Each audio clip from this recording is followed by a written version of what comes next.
Hi everyone, I hope you all are doing good. So इस video में हम बात करने वाले हैं फिजिक्स और केमिस्ट्री के बारे में। सीयूटी में कैसे कैसे क्वेश्चन आए थे। बायो को ऑलरेडी अपलोड कर दिया, अगर आपने नहीं देखा है तो आप जाके चेक कर सकते हो, मैं डिस्क्रिप्शन में डाल दूँगी लिंक।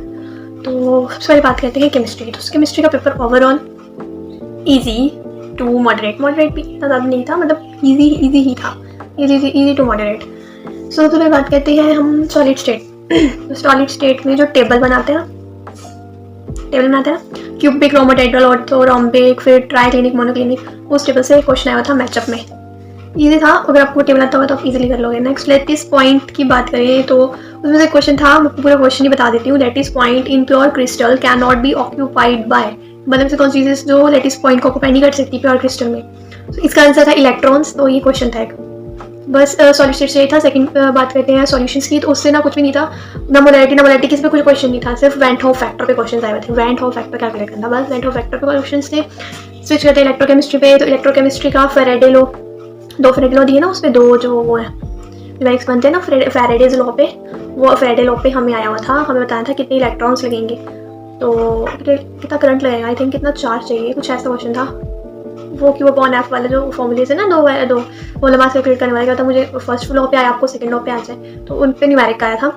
सेकंड आया था हमें एक न्यूमेरिक आया था कि delta G is equals to minus n F E nought वाली जो इक्वेशन है ना, उससे क्वेश्चन आया हुआ था, न्यूमेरिक था वो भी। ऑक्सीडाइजिंग और रिडक्शन पोटेंशियल पे क्वेश्चन तो होते ही हैं, वो तो पता है। और एक ये था कि ब्राइन सॉल्यूशन से हम Cl को कैसे ऑब्टेन करते हैं, ऑक्सीडेशन से, रिडक्शन से कैसे, तो ये बताना था। नेक्स्ट है, अब स्विच करते हैं केमिकल काइनेटिक्स से। तो इससे भी अच्छी क्वेश्चन थे, मैचअप्स था इससे हमें। रेट लॉ की डेफिनेशन मैचअप्स में था, रेट लॉ की डेफिनेशन थी। जीरो ऑर्डर में जो रेट कांस्टेंट है उसकी यूनिट किससे सिमिलर होती है, ये क्वेश्चन था। और क्या था, मैचअप्स में था, ये कर लोगे आप। अगर दो भी आते होंगे ना मैचअप इतनी ईजी थे, अगर आपको एक भी आते हैं या दो भी आते हैं तो वो ईजिली हो जा रहा था। नेक्स्ट हो रहा था हमारा ग्राफ्स। हाँ, ये मैं आपको बता देती हूँ, हमें नहीं आ रखे थे ग्राफ्स में से फर्स्ट ऑर्डर के और सेकंड ऑर्डर के, ना ही हाफ लाइफ के क्वेश्चन थे। तो वैसे इंपॉर्टेंट है ये, इसलिए मैं आपको बता रही हूँ कि आप एक बार ग्राफ जरूर देख लेना। और हेनिस इक्वेशन का ग्राफ आया हुआ था, आपको ग्राफ भी बता देती हूँ कौन सा आया हुआ था। वो आया था LN K वर्सेस 1/T का ग्राफ था, तो हेनिस इक्वेशन देख लेना।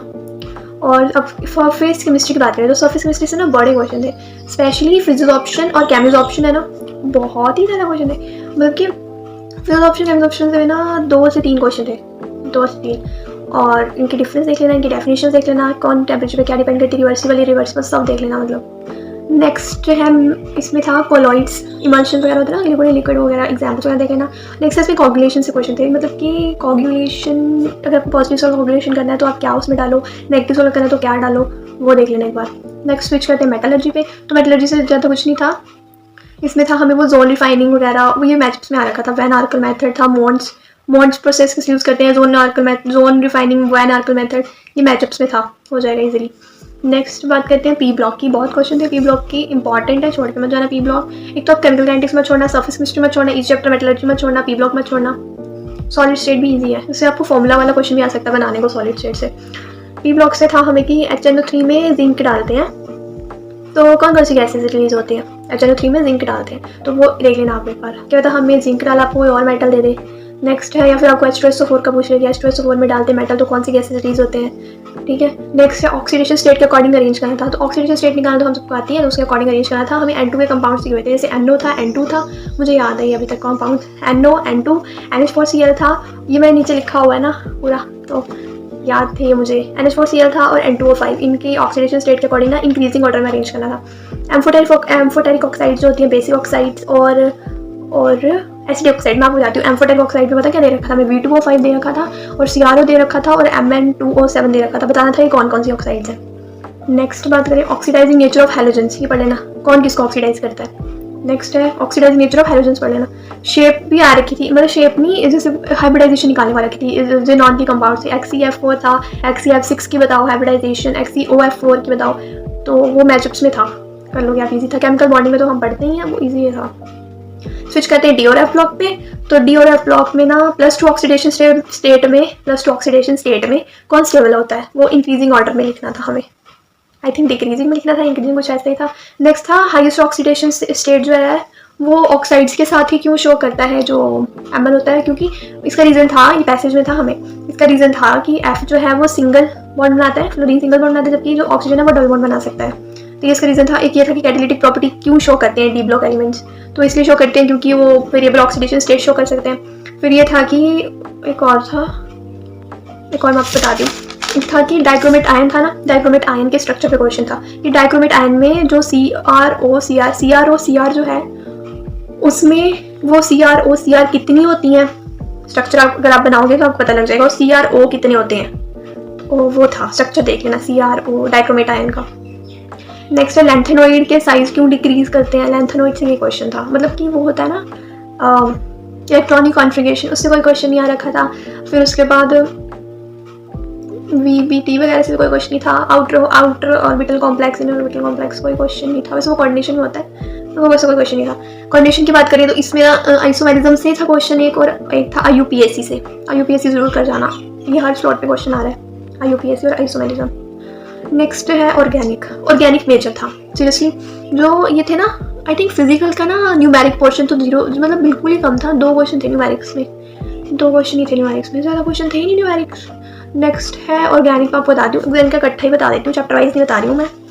तो इसमें सबसे पहले HBr की एडिशन होती है ना, एंटी मार्कोनिकोव, फिर मतलब कि HBr डालने पे वो HBr पेरोक्साइड में डालोगे तो एंटी मार्कोनिकोव के अकॉर्डिंग होगा, बिना पेरोक्साइड के डालोगे तो मार्कोनिकोव के अकॉर्डिंग एडिशन होगा, वो पढ़ लेना। फिर सेडजेफ रूल और हॉफमैन रूल पढ़ लेना, है ना, और एल्कोहलिक KOH का यूज़ पढ़ लेना, कैसे यूज़ करते हैं, बीटा एलिमिनेशन पढ़ लेना। फिर न्यूक्लियोफाइल सब्स्टिट्यूशन रिएक्शन को कौन फेवर करेगा, जिसमें फास्टर होगी, वो पूछा हुआ था कि मतलब हमसे न्यूक्लियोफिलिक पूछा है, आपसे इलेक्ट्रोफिलिक पूछ ले, किसमें फास्ट होगी, इलेक्ट्रोफिलिक, है ना, हो सकता है ना। नेक्स्ट है HCN वो साइनोहाइड्रिन बनाता है ना, ये मैचअप्स में था कि रोजनबर्ग का कैटलिस्ट कौन है, HCN क्या करता है, वो सब था। नेम रिएक्शंस तो छोड़नी ही नहीं है ना, इंपॉर्टेंट है। आगे था addition of ammonia and its derivatives, भी मैचअप्स में था, ठीक है। फिर नेक्स्ट है टोलन रिएजेंट, ये ना जो टेस्ट थे ना, टेस्ट होते हैं जैसे कि लूकास रिएजेंट हो गया, विक्टर मेयर टेस्ट हो गया, ये मैच में आ रखे थे। हेलोफोम टेस्ट इतनी बार पूछा, हेलोफोम या आइटोफोम टेस्ट जो भी आप उसको बोलते हो, वो इतनी बार 2 से 3 क्वेश्चन उसमें थे, कौन शो करेगा कौन नहीं करेगा, तो ज़रूर पढ़ना है हेलोफोम टेस्ट, नहीं छोड़ना। फिर एल्कोहल का कैनिजारो भी इंपॉर्टेंट है। फिर था LiAlH4 का देख लेना, क्या करता है LiAlH4, लिथियम एल्यूमिनियम हाइड्राइड, और NaBH4 भी देख लेना। कार्बाइलमीन रिएक्शन कौन से देते हैं, कार्बाइलमीन रिएक्शन कौन कौन देता है, 1 डिग्री देते हैं ना मीन्स। होफमैन ब्रोमाइड डिग्रेडेशन से भी क्वेश्चन था। फिर उसके बाद रिडक्शन ऑफ नाइट्रो कंपाउंड से भी क्वेश्चन था, SN+HCl था हमें दिया हुआ रिडक्शन ऑफ नाइट्रो कंपाउंड्स में। और क्या था, हाँ अब पॉलीमर से यार कोई क्वेश्चन नहीं आया था हमारी स्लॉट में, कोई क्वेश्चन नहीं था पॉलीमर से।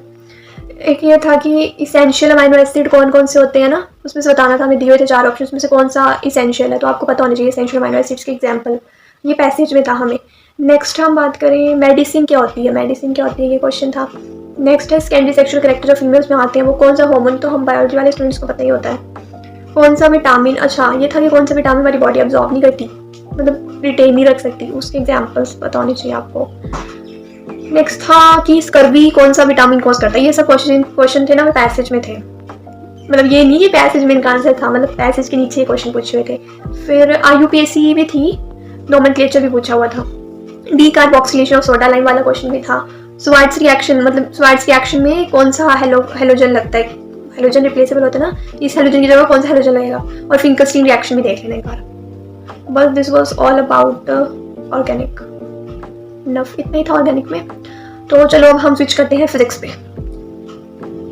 फिजिक्स की बात करें ना, फिजिक्स ना मॉडरेट थी मेरे स्लॉट में, शिफ्ट 3 था ना मेरा, बाकियों का मुझे नहीं पता, लेकिन मेरे में फिजिक्स जितना इजी बायो और केमिस्ट्री आया उतना इजी फिजिक्स नहीं आया, मॉडरेट था, इतना टफ भी नहीं था। और मेजर पोर्शन फिजिक्स का ना कैपेसिटेंस वाला था जो चैप्टर, उससे था capacitor and its capacitance, major portion physics का वहाँ से आया हुआ था।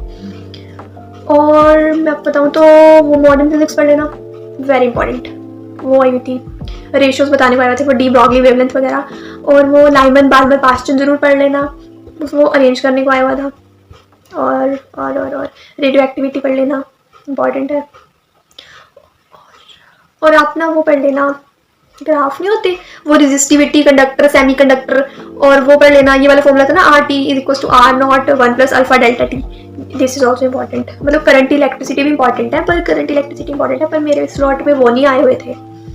व्हीटस्टोन ब्रिज को ऐसे डायग्राम्स देख के नहीं रजिस्टर, मतलब वो पूछा होता है कॉम्बिनेशन ऑफ रजिस्टेंस दिए होते, वो नहीं था मेरे स्लॉट में। और आप वो पढ़ लेना इलेक्ट्रिक पोटेंशियल वगैरह, उसके सभी फॉर्मूलाज पढ़ लेना, इलेक्ट्रोस्टैटिक्स पढ़ लेना। जहाँ तक अब मुझे याद है सबसे ज़्यादा तो मुझे कैपेसिटेंस का लगा, chapter 2 capacitor and its capacitance. Thickness वाले क्वेश्चन आ रखे थे कि ये स्लैब की थिकनेस कितनी लगी। रे ऑप्टिक्स से ना मिरर से आ रखा था, और लेंस से वो होता है ना cutting of lens, cutting of lenses पढ़ लेना, उससे हमें क्वेश्चन आ रखा था कटिंग ऑफ लेंसेज से। कन्वेक्स मिरर पे आ रखा था और कनकेव मिरर पे आ रखा था।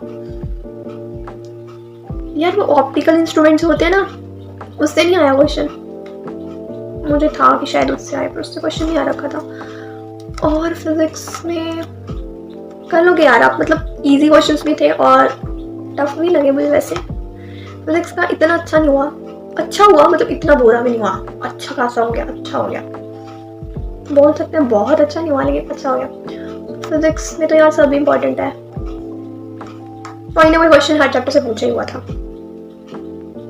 पर मेजरली मैंने आपको बता दिया कि कैपेसिटर एंड कैपेसिटेंस तो छोड़ना ही है, उसका हर एक फॉर्मूला लर्न कर लो, इलेक्ट्रोस्टैटिक्स कर लो, मॉडर्न फिजिक्स बिल्कुल नहीं छोड़नी, उसको कर लो। क्योंकि मॉडर्न फिजिक्स में ना वो सैचुरेशन करंट वाला होता है ना, सैचुरेशन करंट पढ़ा है ना हमने वो फोटो इलेक्ट्रिक इफेक्ट में, उधर से भी क्वेश्चन था, उसको जरूर पढ़ लेना। बस फिजिक्स में इतना ही था यार, फिजिक्स तो सारे इंपॉर्टेंट है, पर न्यूमेरिक्स मेरी स्लॉट में तो बहुत थे न्यूमेरिक्स, काफ़ी थे। और वैसे ये नहीं था कि सिर्फ न्यूमेरिक्स थे, थ्योरी वाले क्वेश्चन भी थे, तो थ्योरी वाले क्वेश्चन भी थे। पर यार कम्युनिकेशन सिस्टम जो चैप्टर है उससे एक ही क्वेश्चन आ रखा था, दो क्वेश्चन आ रखे थे, 2 क्वेश्चन आ रखे थे कम्युनिकेशन सिस्टम वाले चैप्टर से। मैंने तो किया नहीं था वो, मुझे लगा उससे एक ही आएगा, लेकिन उससे 2 आ गए। तो आप कर लेना अगर आपके पास टाइम है। वैसे मेजर क्वेश्चन रे ऑप्टिक्स का था, वेव ऑप्टिक्स से भी आ रखा था क्वेश्चन, YDSC से आ रखा था। वेव ऑप्टिक्स में अगर आप YDSC भी कर लो, और एक वो होता है ना कि लीनियर चार्ज के लिए सिलेंड्रिकल वेव फ्रंट बनता है और पॉइंट चार्ज के लिए स्फेरिकल बनता है, वो पढ़ लेना, वेव फ्रंट्स पढ़ लेना। वेव ऑप्टिक्स से YDSC इंपॉर्टेंट है, और रे ऑप्टिक्स में तो सब इंपॉर्टेंट है। और मॉडर्न फिजिक्स बहुत इंपॉर्टेंट है, कैपेसिटेंस वाला चैप्टर बता दिया बहुत इंपॉर्टेंट है। बस दिस वाज इलेक्ट्रोस्टैटिक्स में इंपॉर्टेंट है। फिजिक्स के लिए इतना ही। और बाकी मैंने आपको, क्योंकि फिजिक्स के ना वो क्वेश्चंस होते हैं वो इतने माइंड में नहीं रहते यार, लेकिन मैंने फिर भी आपको बताया कि कौन से चैप्टर से ज़्यादा क्वेश्चन थे। और ना केमिस्ट्री का मैंने आपको पूरा कंप्लीटली बता दिया हर एक चैप्टर से कि इससे क्या आया था क्या था, क्योंकि वो मेरे माइंड में थे अच्छे से, क्योंकि मेरा फिजिक्स का पेपर लास्ट मोमेंट पे कंप्लीट हुआ था और मुझे उसमें टाइम नहीं मिला वो चेक करने का, तो माइंड में इतने क्वेश्चन नहीं रहे। लेकिन मेरा केमिस्ट्री का भी इजीली मेरे 15 मिनट्स बचे हुए थे, मैं पहले हो गया था 15 मिनट्स पहले, तो मैंने उसका फिर देख लिया था अच्छे से सारे क्वेश्चन ही कौन कौन से क्वेश्चन आ रहे थे। और बायोलॉजी भी मेरी इजीली हो गई थी। और अगर अपने बायो वाला वीडियो देखना है तो मैं आपको डिस्क्रिप्शन में लिंक दे दूंगी, तो आप वहाँ से देखें ना। और थैंक्स फॉर वॉचिंग, और मिलते हैं नेक्स्ट वीडियो में, तब तक के लिए अपना ध्यान रखें, टेक केयर, बाय बाय।